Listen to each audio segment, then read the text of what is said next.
All right. Good to see everybody. This is my first vlog, which is basically a video blog. And I chose to do it this way because, as all of you know, I talk faster than I can type. So anyway, this is just my opportunity to kind of share with you every week just kind of what's going on in my life and some of the things that I'm dealing with and the good, the bad, the everything. As you know, most of you guys know, this last weekend I went on a trip to Amarillo on my wonderful motorcycle. And it was a cool trip. I had a really good time with Pastor and the guys, and we saw a bunch of bikers, and we really fit in. Not at all, but anyway, it was a lot of fun. Had fun with the Rocky, Shannon, and a bunch of people. Matt Bird, his wife, and anyway, my bike decided not to run that morning.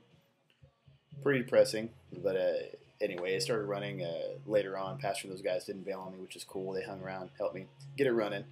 And my wonderful wife, and you know you got a good wife whenever she's as upset at you or as upset with you about your motorcycle not running. I made it like to the end of the block. It was funny because it was like out of a movie, you know.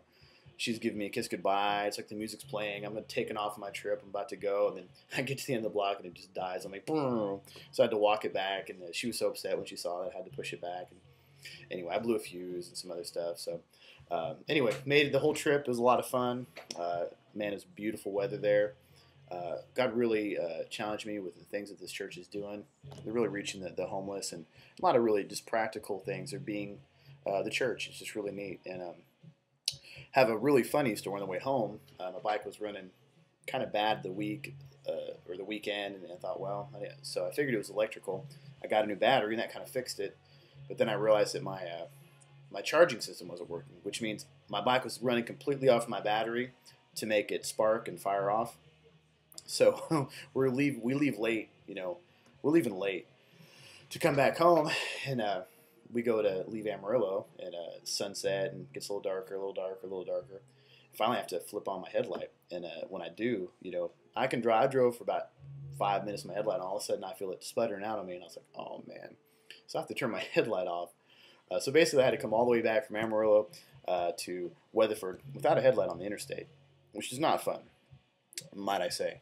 But it was kind of a awakening experience for me because I realized if I would have been on my own, I would have had to stop the trip. I would have had to stop my journey. And it's kind of, you know, kind of an illustration of really of us in our life and things that we're dealing with, you know. As Christian or just as people, you know. If I would have had my brothers with me, Pastor and those guys, you know, I just followed Pastor's taillight and Rocky and had a guy behind me. And basically I was running off the light of the people behind me. Even though mine was out, I could drive and I could still see as long as I had somebody behind me and those guys. So, you know, we're each going to have times where our headlights are going out, we can't see our way, we get lost. And I think it's really key that we're close to each other, that we're there for each other as believers and also for the non-believers. It was a scary thing. You know, we'd come over bridges, and if the guy behind me was really far away, if we went over a bridge in that arc, I'd lose my light behind me. And for, you know, a couple of seconds, man, it'd be completely pitch dark and I wouldn't be able to see. I'm doing about 70 miles an hour. It was kind of freaky. And it just makes me realize, you know, the people around us are running life fast. And if we're not near their life, if we don't know what's going on in their life, if you don't know what's going on in your life of your friend or your fellow Christian or family here at Servant's Heart, you know, if they hit a dark spot and no one's around close to them, man, it could get scary. It could make them want to stop the journey and just pull over and quit. So, guys, I encourage you, if whoever you have a relationship with, whoever you consider a brother or friend in this church, stay near to them. Whatever the devil's trying to do to keep you separate, don't do it. You know, Matt Bird, there towards the end, man, he really just came right up next to me. And, man, it was a really good feeling to know that he was right there. He wasn't going to go anywhere. He was giving me his light so I could see my way back. Pastor Marquita stayed with me, and the three of us made it.